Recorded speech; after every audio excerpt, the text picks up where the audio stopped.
2025 সালের নতুন রাজ্য বাজেটে লক্ষ্মী ভাণ্ডার প্রকল্পে টাকা বাড়ানো হয়নি। তবে একটা দারুণ সুখবর এই লক্ষ্মী ভাণ্ডারে চলে আসছে। এবার লক্ষ্মী ভাণ্ডার প্রকল্পে টাকার পরিমাণ বাড়তে চলেছে। কত টাকা করে বাড়তে পারে, তাছাড়া কবে থেকে এই ঘোষণা হওয়ার সম্ভাবনা রয়েছে, সঙ্গে লক্ষ্মী ভাণ্ডার প্রকল্পের টাকা যারা পাচ্ছেন না তারা কবে থেকে পাবেন বা এই টাকা দেওয়ার নিয়ে নতুন কি আপডেট রয়েছে, সমস্ত কিছু এক এক করে আপনাদেরকে জানাবো। তাই ভিডিওটা একটু স্কিপ না করে পুরো দেখুন। আপনি যদি আমাদের চ্যানেলে নতুন আছেন অবশ্যই চ্যানেলটিকে সাবস্ক্রাইব করে পাশের বেল আইকনটিকে অন করে রাখবেন এই ধরনের গুরুত্বপূর্ণ ভিডিও সবার আগে পাওয়ার জন্য। ফেসবুক থেকে দেখলে ফলো করতে ভুলবেন না। চলুন শুরু করা যাক। তো দেখুন বন্ধুরা, বলা হয়েছে বাজেটে বাড়েনি লক্ষ্মীর ভাণ্ডার, এবার হবে বড় ঘোষণা, সামনেই নতুন আপডেট। তো লক্ষ্মী ভাণ্ডার প্রকল্পের টাকা দেওয়া নিয়ে বর্তমানে নতুন কি আপডেট উঠে এসছে চলুন এক এক করে আপনাদেরকে দেখিয়ে দিই। তো দেখুন, এখানে পরিষ্কারভাবে বলা হয়েছে বাজেট নিয়ে বহু প্রত্যাশা ছিল সাধারণ মানুষের। বাজেটে লক্ষ্মী ভাণ্ডারের অনুদানও বাড়ানো হবে বলে জোর জল্পনা চলেছিল, তবে সেই রকম কিছুই হয়নি। 2026 বিধানসভা নির্বাচনের আগে তৃতীয় মমতা সরকারের শেষ পূর্ণাঙ্গ বাজেটে লক্ষ্মী ভাণ্ডার নিয়ে কোনো সুখবর না আসায় অবাক হয়েছেন অনেক মানুষই।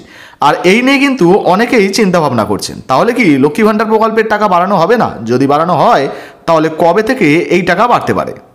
তো দেখুন, বলা হয়েছে লক্ষ্মী ভাণ্ডার নিয়ে আসবে সুখবর, এই নিয়ে নতুন কি আপডেট রয়েছে। বলা হয়েছে বাজেটে লক্ষ্মী ভাণ্ডার নিয়ে কোনো সুখবর দেননি অর্থমন্ত্রী চন্দ্রিমা ভট্টাচার্য। বাজেট বক্তৃতায় লক্ষ্মী ভাণ্ডারের অর্থের পরিমাণও বৃদ্ধির উল্লেখ করা হয়নি। রাজ্য সরকারের যে বাজেট বই, সেই বাজেট বইয়ে লক্ষ্মী ভাণ্ডারের উল্লেখ এবং এই প্রকল্পের জন্য কত মহিলা উপকৃত হয়েছেন তার উল্লেখ অবশ্য ছিল, তবে বাড়তি যে অর্থ বরাদ্দ বা মাথাপিছু অর্থ সেটা নিয়ে কিন্তু কিছু বলা হয়নি বা বাড়ানো নিয়ে কিছু বলা হয়নি। তবে এবার এই লক্ষ্মী ভাণ্ডার প্রকল্পে টাকা বেড়ে যাওয়ার সম্ভাবনা রয়েছে। দেখুন, বলা হয়েছে রাজনৈতিক বিশেষজ্ঞদের একাংশের মতে বিধানসভা ভোটের আগেই বাড়ানো হবে লক্ষ্মী ভাণ্ডার প্রকল্পের টাকা। ভোটের 6 মাস আগেই মুখ্যমন্ত্রী নিজে লক্ষ্মী ভাণ্ডার নিয়ে বড় ঘোষণা করতে পারেন বলে ধারণা প্রশাসনিক মহলের। তো বুঝতে পারছেন, ভোটের আগেই একবার বড় ঘোষণা হতে পারে, এই লক্ষ্মী ভাণ্ডার প্রকল্পের টাকা কিন্তু বাড়ানো হতে পারে। আবার আলাদা করে লক্ষ্মী ভাণ্ডারে মাথাপিছু অর্থের পরিমাণও বাড়ানো হতে পারে বলে অনেকেই কিন্তু মনে করছেন। তো বুঝতেই পারছেন যে সামনেই যে বিধানসভা ভোট রয়েছে, এই বিধানসভা ভোটের আগেই লক্ষ্মী ভাণ্ডার প্রকল্পের টাকা নিয়ে একটা বড় ঘোষণা কিন্তু হতে পারে জনসভা থেকে, যেটা নিয়ে কিন্তু আগেই আমরা ভিডিও বানিয়েছিলাম যে বিভিন্ন জনসভা থেকেই কিন্তু মুখ্যমন্ত্রী এই সমস্ত ঘোষণাগুলো করে থাকেন। দেখুন, বলা হয়েছে বাজেট পুস্তিকায় বা বাজেটের যে বই সেখানে লক্ষ্মীর ভাণ্ডার প্রকল্পের উল্লেখ করে লেখা হয়েছে নারী ক্ষমতায়ন বৃদ্ধির উদ্দেশ্যে রাজ্য সরকার একগুচ্ছ জননীতিভিত্তিক প্রকল্প রূপায়িত করেছে। এর মধ্যে লক্ষ্মীর ভাণ্ডার, কন্যাশ্রী, রূপশ্রী প্রকল্প ইত্যাদি অন্যতম উল্লেখযোগ্য। আর এই প্রকল্পগুলি রাজ্যের নারীদের জীবনে বিভিন্ন পর্বকে গভীরভাবে ছুঁয়ে আছে।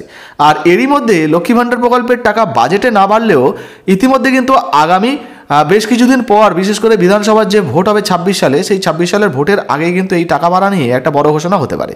এখন প্রশ্ন হচ্ছে, অনেকেই জানতে চাইছিলেন কমেন্ট বক্সে কমেন্ট করে যে লক্ষ্মী ভাণ্ডার প্রকল্পের টাকা আমাদের ব্যাঙ্ক অ্যাকাউন্টে ঢুকছে না, কবে থেকে টাকা পাবো? তো আপনাদেরকে জানিয়ে রাখি, ইতিমধ্যে লক্ষ্মী ভাণ্ডার প্রকল্পের টাকা দেওয়া শুরু হয়ে গেছে। যাদের সমস্ত কিছু ঠিকঠাক রয়েছে তাদের ব্যাঙ্ক অ্যাকাউন্টে কিন্তু অলরেডি 1000 টাকা, সেই সময় কারো কারো ব্যাঙ্ক অ্যাকাউন্টে আবার 1200 টাকা করে কিন্তু অলরেডি ঢুকছে।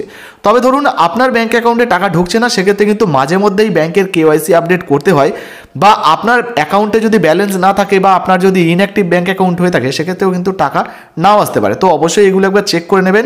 যদি KYC আপডেট করা না থাকে সেক্ষেত্রে সেটা করে নেবেন, তাহলে কিন্তু লক্ষ্মী ভাণ্ডার প্রকল্পের টাকা আপনার ব্যাঙ্ক অ্যাকাউন্টে আসা শুরু হবে। ভিডিও ভালো লাগলে ভিডিওতে একটি লাইক দিয়ে ভিডিওটা ফেসবুকে হোয়াটসঅ্যাপে বেশি বেশি করে শেয়ার করবেন। লক্ষ্মী ভাণ্ডার প্রকল্পে আপনি আবেদন করেছেন কিনা অবশ্যই নিচে কমেন্ট বক্সে কমেন্ট করে জানিয়ে দেবেন। ভিডিওটা কিন্তু শেয়ার করতে ভুলবেন না বন্ধুরা। ধন্যবাদ।